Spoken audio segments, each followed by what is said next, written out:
السلام علیکم ورحمۃ اللہ وبرکاتہ۔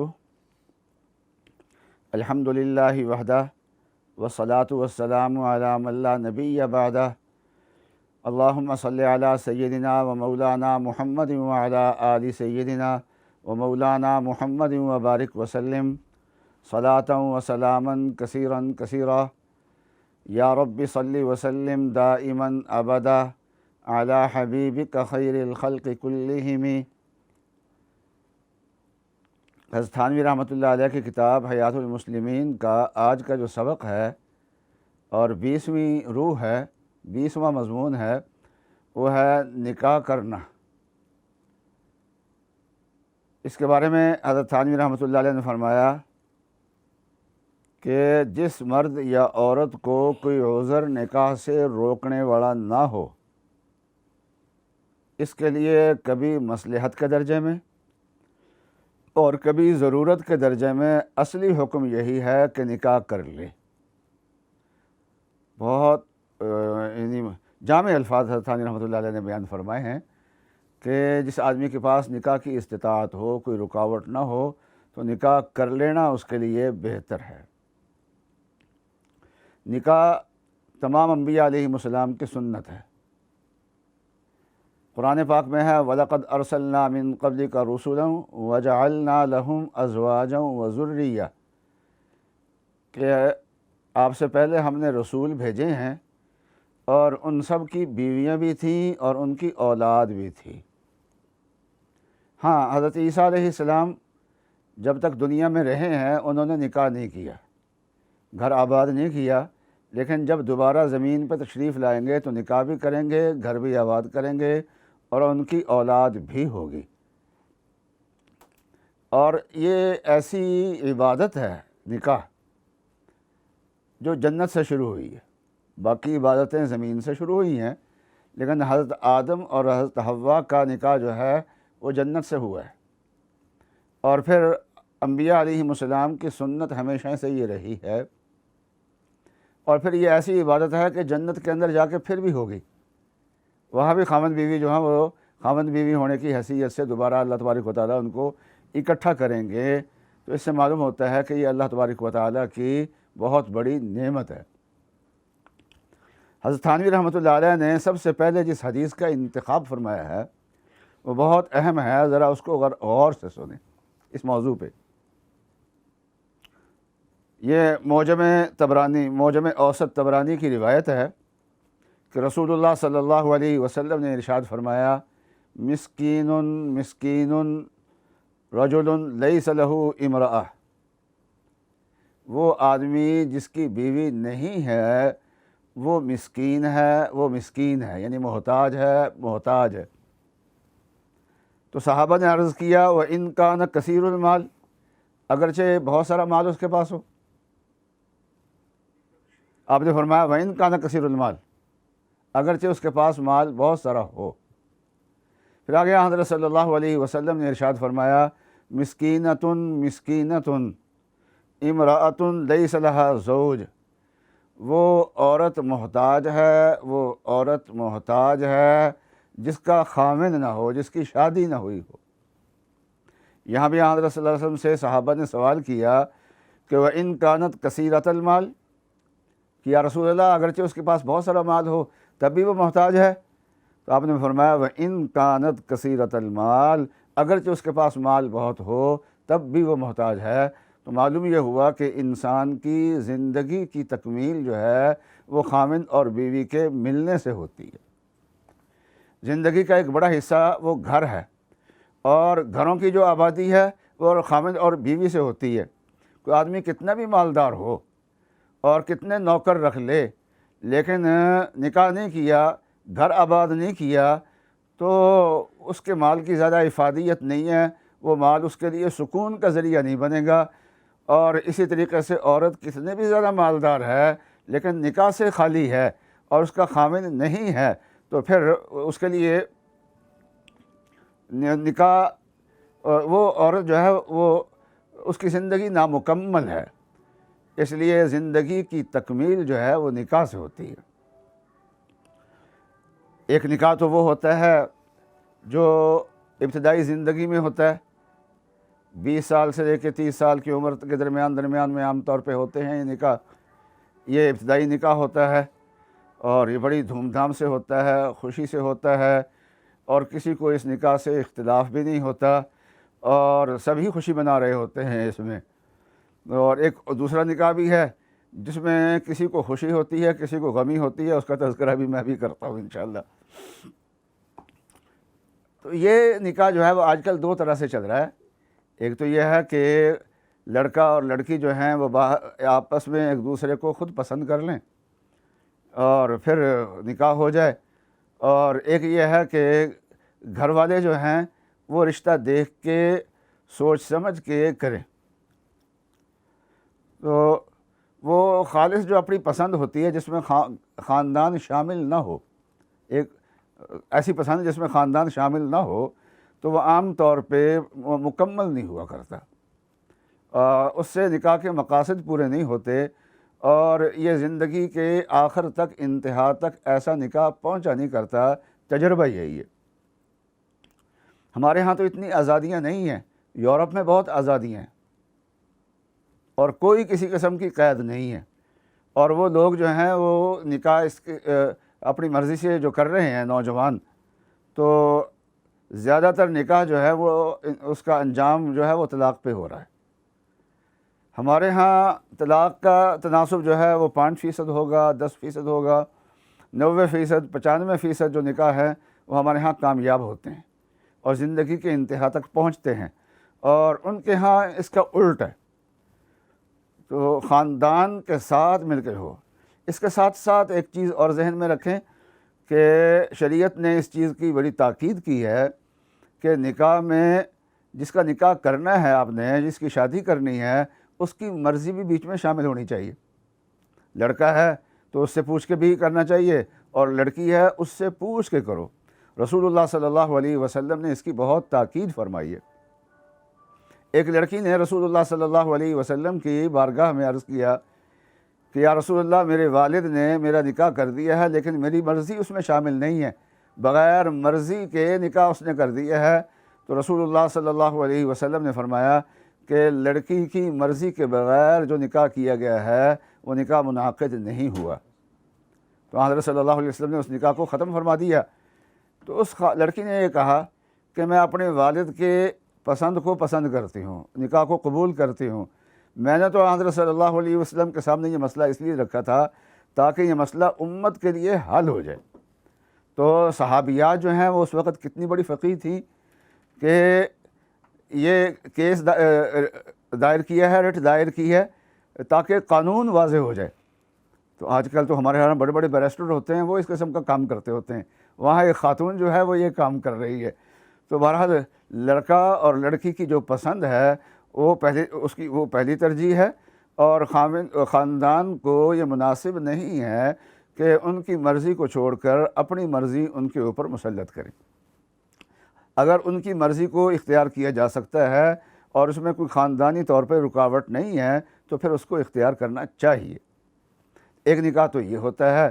دوسرا نکاح ہوتا ہے، اللہ نہ کرے 50 سال کی عمر میں انسان پہنچ گیا، 60 سال کی عمر میں انسان پہنچ گیا، خاوند بیوی میں سے ایک فوت ہو گیا. یہ بہت بڑے صدمے کی بات ہوتی ہے، اس لیے کہ اگر بغیر نکاح کے بقیہ زندگی گزارتے ہیں اس میں بھی مشکلات ہیں، اور نکاح کر کے گزارتے ہیں تو جو گاڑی کے جو دوسرے پارٹس خریدے ہوتے ہیں نا بعد میں، وہ اتنے بہتر نہیں ہوتے. ایسے ہی نکاح کا حال بھی ہوتا ہے.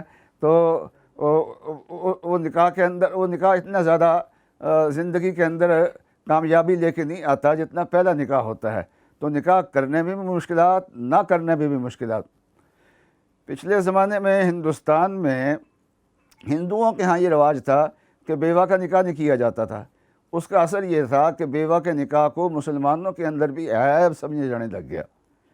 تو ایسے موقع پہ پھر ہمارے بزرگوں نے اس چیز پہ زور دیا کہ جو خاتون بیوہ ہو جائے اس کا نکاح کیا جائے، تاکہ شریعت کا یہ مسئلہ ہے یہ اجاگر بھی ہو جائے، اور شریعت کا یہ مسئلہ اجاگر بھی ہو اور واضح بھی ہو جائے، اور یہ ہندوانہ رسم جو ہمارے اندر آ گئی ہے یہ بھی ختم ہو جائے. لیکن اگر کوئی بیوہ خاتون نکاح نہیں کرتی، اس وجہ سے نہیں کرتی کہ اس کے زیر کفالت یتیم بچے ہیں، اور وہ دیکھتی ہے کہ اگر میں نے نکاح کر لیا تو یہ بچے رول جائیں گے، میں ان بچوں کو پالوں گی، اور اس کی وجہ سے وہ غربت کے اندر زندگی گزار دیتی ہے۔ جب نکاح نہیں ہوتا تو پھر بناؤ سنگھار بھی نہیں ہوتا، تو چہرے کی جو خوبصورتی ہوتی ہے وہ بھی ختم ہو جاتی ہے، رنگ کالا ہو جاتا ہے، چہرے پہ دھبے پڑ جاتے ہیں۔ تو رسول اللہ صلی اللہ علیہ وسلم نے ارشاد فرمایا کہ ایسی خاتون جس کے چہرے کا رنگ بھدا ہو گیا ہو، خراب ہو گیا ہو، اپنے یتیم بچوں کو سنبھالنے کی وجہ سے اس نے اور نکاح نہیں کیا، تو وہ قیامت کے دن وہ اور میں اس طریقے سے ہوں گے۔ اور حضرت صلی اللہ علیہ وسلم نے 2 انگلیوں سے اشارہ کیا ہے۔ تو بیوہ عورت کا نکاح کرنے کی بھی فضیلت ہے، اور اگر یتیموں کی وجہ سے اور ان بچوں کی تربیت کی وجہ سے وہ نکاح نہیں کرتی اور اپنے آپ کو ایک طرف رکھتی ہے، بچوں کو سنبھالتی ہے، تو رسول اللہ صلی اللہ علیہ وسلم نے اس کی فضیلت بھی بیان فرمائی ہے۔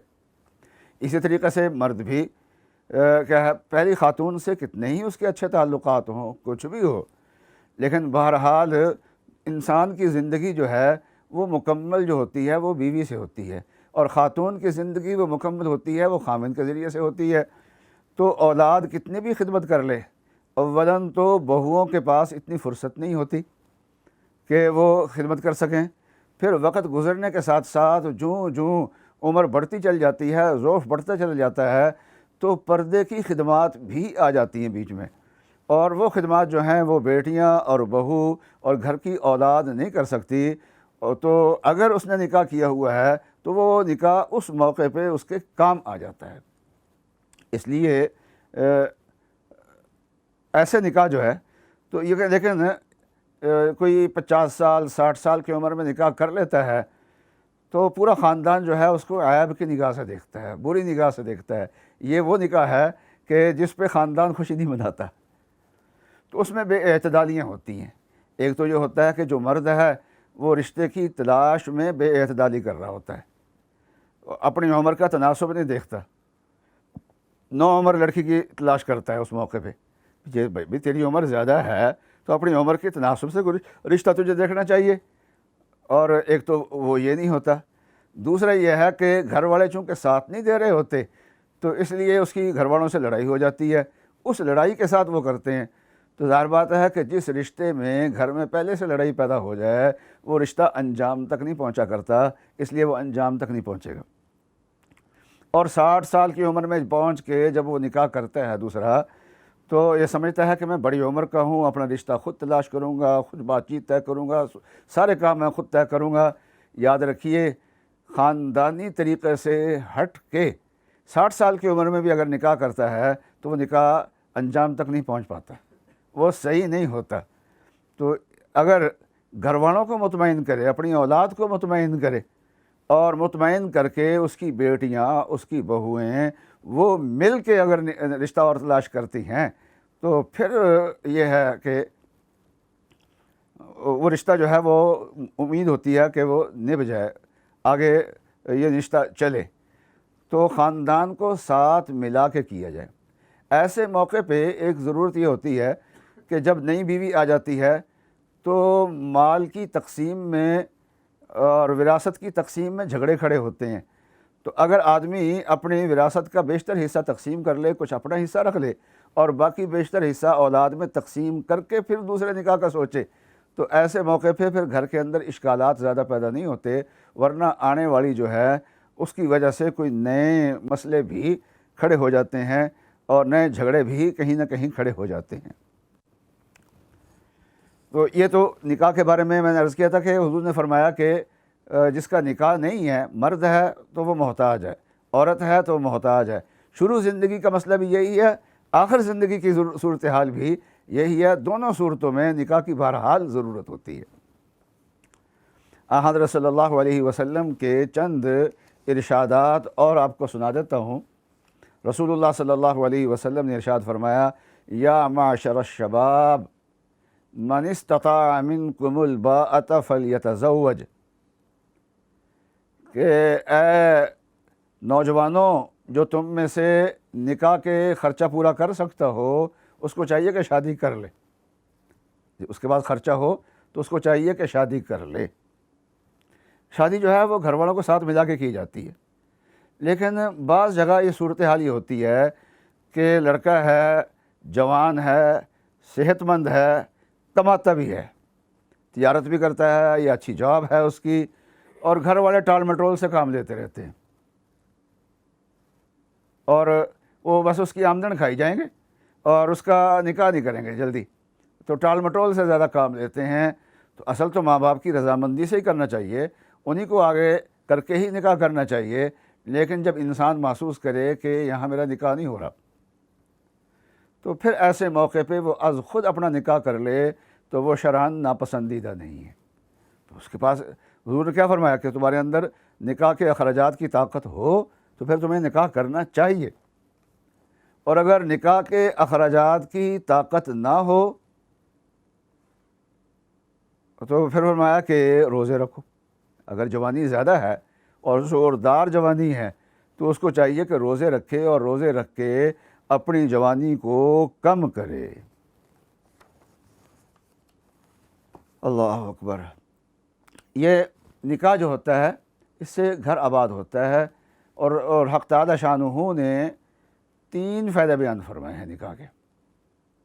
ایک فائدہ بیان فرمایا لِتَسْكُنُوا إِلَيْهَا، اس کے ذریعے سے سکون ملتا ہے، اور انسان کو زندگی میں سکون کی ضرورت ہوتی ہے، نکاح میں سکون ملتا ہے، گھر آباد ہو۔ باہر کتنی محنت کر کے آیا ہے، جب گھر میں قدم رکھتا ہے نا تو بیڈ پہ جانے سے پہلے تھکاوٹ اتر جاتی ہے آدمی کی، بشرطے کہ فریقین دونوں گھر کے ماحول کو خوش رکھنے کی کوشش کریں، گھر کے ماحول کو سختی سے خراب نہ کریں۔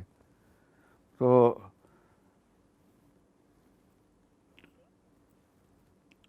اور دوسرا فائدہ فرمایا کہ وَجَعَلَ بَيْنَكُمْ مَوَدَّةً، اللہ تبارک و تعالیٰ نے اس رشتے میں محبت رکھی ہے۔ تو انسان کے اندر ایک انس اور محبت کی خاصیت اللہ تعالیٰ نے رکھی ہے نا، تو اس محبت کی اور انس کی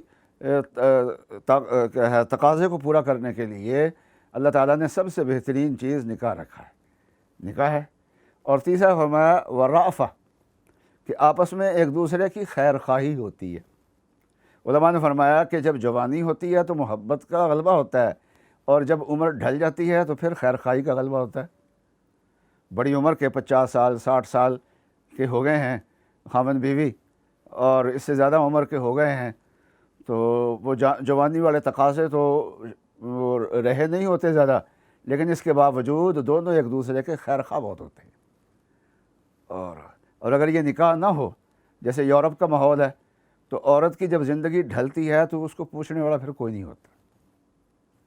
اور نکاح کا کیا صورتحال ہے کہ زندگی ڈھلی ہے، زندگی گزری ہے، جوانی جو ہے وہ بھی اچھے انداز سے گزری ہے، پاکیزگی کے ساتھ گزری ہے، ایک دوسرے کے ساتھ تعاون کے ساتھ گزری ہے، اور جب جوانی ختم ہو گئی، بڑھاپے میں قدم رکھ دیا، اور ماشاءاللہ خاوند بیوی دونوں زندہ ہیں، تو اب بھی ایک دوسرے کے خیر خواہ ہیں۔ اور یہ چیز جو ہے نا، اس عمر میں پہنچ کے ایک دوسرے کی خیر خواہی، یہ نکاح کے اندر تو ہو سکتی ہے، اور دوستیوں کے اندر یہ چیز نہیں ہو سکتی۔ اور یہ تو ہے۔ اور دوسرا، یہ سکون کیوں ملتا ہے؟ گھر کو مل جل کے آباد کرتے ہیں۔ حضرت علی رضی اللہ تعالیٰ عنہ فرماتے ہیں کہ حضرت فاطمہ رضی اللہ تعالیٰ عنہ چکی خود پیسا کرتی تھی،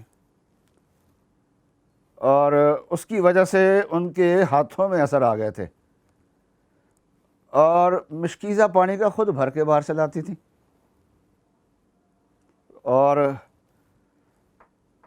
تو حضرت صلی اللہ علیہ وسلم کے پاس آئیں اور کہا کہ یا رسول اللہ، آپ کے پاس غلام ہیں تو مجھے بھی عنایت فرما دیں، کیونکہ گھر کی صفائی، گھر کے کام کاج، پانی بھرنا، یہ کام زیادہ ہو گئے ہیں، تو اس لیے میرے کام کچھ ہلکے ہو جائیں۔ تو یہ گئی بھی تھی، حضرت علی رضی اللہ تعالیٰ عنہ کے فرمانے سے گئی تھی۔ حضرت فاطمہ نے آ کے یہ مطالبہ کیا، تو رسول اللہ صلی اللہ علیہ وسلم اس وقت تو گھر میں نہیں تھے، دوسرے وقت میں پتہ چلا کہ بیٹی آئی تھی، تو رسول اللہ صلی اللہ علیہ وسلم خود تشریف لے گئے حضرت فاطمہ کے گھر میں، تو فرمایا کہ اے فاطمہ اتق اللہ یا فاطمہ، اے فاطمہ اللہ سے ڈرتی رہو، وَأَدِّي فَرِیضَۃَ رَبِّکَ، اور اپنے رب کا جو فریضہ ہے وہ ادا کرتی رہو۔ وَاعْمِلِی عَمَلَ أَہْلِکِ، اور گھر کے جو کام کاج آپ کر رہی ہو نا وہ اسی طریقے سے کرتی رہو۔ تو حضرت صلی اللہ علیہ وسلم نے غلام نہیں دیا۔ دوسری روایت میں آتا ہے کہ انہوں نے فرمایا کہ بدر کے موقع کے جو شہداء ہیں ان کا استحقاق پہلے ہے، پہلے ان کو دیا جائے گا، اور اپنی بیٹی کو حضرت صلی اللہ علیہ وسلم نے نہیں دیا، اور جو کام کاج گھر کا کر رہی تھیں اسی کام کاج کرنے کی ترغیب دی ہے۔ آپ نے علماء سے سنا ہوگا کہ کھانا پکانا، گھر کے کام کاج کرنا عورت کی ذمہ داری نہیں ہے۔ وہ بات بھی اپنی جگہ ٹھیک ہے، وہ قانونی ذمہ داری نہیں ہے، لیکن اخلاقی طور پہ یہ ہے کہ عورت کو اپنے گھر کو سنبھالے۔ ہاں، گھر کو سنبھالنے کا طریقہ الگ الگ ہوتا ہے۔ جو تھوڑی آمدن کے لوگ ہیں وہاں عورت سارے گھر کے کام کاج کرتی ہے، اور جہاں خاوند کی آمدن زیادہ ہے وہاں گھر میں نوکر بھی رکھے جاتے ہیں، لیکن نوکر کام تو کرتے ہیں لیکن ان کاموں کی نگرانی تو عورت ہی کیوں کرنی پڑتی ہے نا، نگرانی وہی کرتی ہے، ترتیب وہی بناتی ہے۔ تو یہ نکاح کے بارے میں ایک حدیث اور سنا کے پھر میں بات کو ختم کرتا ہوں، کیونکہ آج نکاح کی فضیلت اور نکاح کی ضرورت کے متعلق بات کرنی ہے، اور نکاح کے بعد جو گھریلو آداب ہوتے ہیں اور جو حقوق ہوتے ہیں ایک دوسرے کے، آج اس کا بیان کرنا مقصود نہیں ہے میرا۔ تو ایک صحابی تھے عکاف، یہ حضرت صلی اللہ علیہ وسلم کے پاس آئے اور آپ نے پوچھا کہ حل لک من زوجہ، تیری شادی ہو گئی ہے، بیوی ہے ماشاءاللہ؟ انہوں نے کہا لا، بیوی تو کوئی نہیں ہے۔ فرمایا وانت موسر بخیر، مالدار ہے تو، پیسہ دھیلا ہے تیرے پاس؟ انہوں نے کہا وانا موسر بخیر، کہ اللہ کا شکر ہے، اللہ کی خیر میرے پاس ہے، مال اللہ تعالیٰ نے بہت دیا ہے۔ تو فرمایا کہ انت اذن من اخوان الشیاطین، تو پھر شیطان کا بھائی لگتا ہے۔ بھی اللہ تعالیٰ نے تجھے جوانی بھی دی ہے، پیسہ بھی دیا ہے، مال بھی دیا ہے، پھر بھی شادی نہیں کرتا۔ فرمایا کہ لو کنت من النصارى کنت من رہبانہم، اگر تو نصارہ میں سے ہوتا تو ان کا راہب ہوتا۔ اور فرمایا ان سنتنا النکاح، فرمایا ہماری سنت نکاح کرنا ہے، نکاح چھوڑنا ہماری سنت نہیں ہے۔ اور فرمایا کہ شرارکم حزابکم، کہ جو یہ مالدار جتنے بھی ہیں نا نوجوان، تو یہ سب سے شریر لوگ ہیں اگر انہوں نے نکاح نہیں کیا۔ تو نکاح کی رسول اللہ صلی اللہ علیہ وسلم نے ترغیب دی ہے، قرآن پاک میں بھی اس کی ترغیب ملتی ہے۔ سورہ نور ہے، تو سورہ نور کا چوتھا رکوع جو ہے وہ سب عفت کے احکام، پاک دامنی کے احکام ہیں۔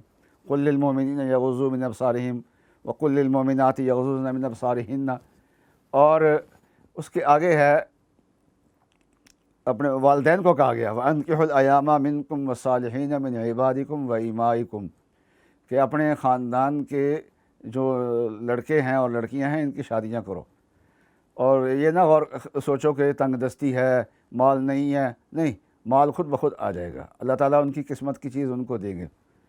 إِن يَكُونُوا فُقَرَاءَ يُغْنِهِمُ اللَّهُ مِنْ فَضْلِهِ وَاللَّهُ وَاسِعٌ عَلِيمٌ۔ لیکن بس اوقات ایسا ہوتا ہے کہ گھر کے حالات ایسے نہیں ہوتے کہ جلدی نکاح کیا جائے، صورتحال ایسی ہوتی ہے، تو وہاں پھر اللہ تعالیٰ نے نوجوانوں کو مخاطب کیا ہے، لیکن پہلے بڑوں کو کہہ کے کہ کرو ان کی شادیاں، ان کو سمجھا کے، پھر بھی حالات بس اوقات نہیں ہوتے، تو پھر نوجوانوں سے کہا ہے وَلْيَسْتَعْفِفِ الَّذِينَ لَا يَجِدُونَ نِكَاحًا حَتَّى يُغْنِيَهُمُ اللَّهُ مِنْ فَضْلِهِ، کہ جن نوجوانوں کے نکاح کے حالات نہیں ہیں وہ اپنی زندگی کو پاک رکھیں، پاکیزہ رکھیں۔ تو یہ نوجوانوں نے ہماری ذمہ لگائی ہے، بس دیکھو تمہارے والدین کو بھی ہم نے کہہ دیا ہے کہ ان کی شادیاں کر دو، لیکن اگر ان سے نہیں ہوتی تو تم کم از کم اپنی زندگی کو پاکیزہ رکھو۔ تو بہرحال نکاح کے اتنے زیادہ فوائد ہیں جس کی کوئی انتہا نہیں ہے۔ اللہ تعالیٰ اولاد دیتے ہیں تو کلمہ پڑھنے والی اولاد جب تک رہے گی اس کو اجر ملتا رہے گا، اور اگر اولاد نیک ہوئی تو اس کو اجر ملتا رہے گا، اولاد بعد میں اس کے لیے دعا کرتی رہی، اس کو اجر ملتا رہے گا۔ تو اس لیے نکاح جو ہے یہ ایسی عبادت ہے جو جب شروع ہوتی ہے تو پھر موت پہ بھی جا کے ختم نہیں ہوتی، بلکہ اولاد جو ہے تو وہ بعد میں بھی چلتی ہے نا، اور نیک اولاد بعد میں جو ہے اس کا فائدہ جو ہے وہ والدین کو ہوتا رہتا ہے۔ تو یہ نکاح بہت بڑی نعمت ہے۔ اللہ تعالی ہمیں یورپ کی تقلید سے بچائے، اور ہمارے جو مشرقی بیجا رسوم ہیں، سخت رسوم ہیں، اللہ تعالیٰ ان رسوم سے بھی ہمیں بچائے۔ ہمارے بیجا رسوم نا، مثلاً لڑکے نے کہہ دیا کہ مجھے یہ فلاں جگہ مجھے یہ شادی پسند ہے، تو ہمارے دیہاتوں کے لوگ جو ہے نا وہ کہتے ہیں میں جتی لا لینی تیرے جی یہ جی گل مڑ کے کی تھی تو اپنی پسند کا اظہار کر دے۔ تو ایک ہمارے استاد یہاں تھے، تو ان کے پاس ایک آیا ملنے والا آدمی، اس نے کہا جی ہمارا لڑکا ڈاکٹر بنایا تھا وہ بگڑ گیا۔ وہ کیا ہوا؟ کہتا جی میں فلاں جگہ شادی کرنی ہے۔ کہا جی اس نے جو رشتہ کہا ہے آپ سے پسند بتائی ہے تو وہ نامناسب رشتہ ہے۔ کہتا نہیں، خاندان کا ہے، وہ بھی خاندان کا ہی ہے، لیکن بس ہم نہیں چاہتے، ہمارے ماں باپ نہیں چاہتے، لڑکے کا دادا دادی نہیں چاہتے۔ تو مولوی صاحب نے فرمایا کہ پھر بگڑا وہ نہیں ہے، بگڑے آپ ہیں۔ پھر اس نے مناسب جگہ ایک پسند کی ہے، اور پھر وہ خود جا کے اس نے نکاح نہیں کیا، والدین کے آگے بات کو رکھا ہے، اور تم اس کو بگڑا ہوا ہو کہتے ہو، تو بگڑا وہ نہیں ہے۔ تو یہ کیا ہے؟ یہ ہمارے مشرقی رسوم ہیں جو حد سے زیادہ سخت ہیں، اور جو شریعت کا راستہ ہے وہ درمیان کا راستہ ہے، وہ سب سے بہترین راستہ ہے۔ اللہ تعالیٰ سب کے گھروں کو آباد فرمائے اور شاد فرمائے۔ وآخر دعوانا ان الحمد للہ رب العالمین۔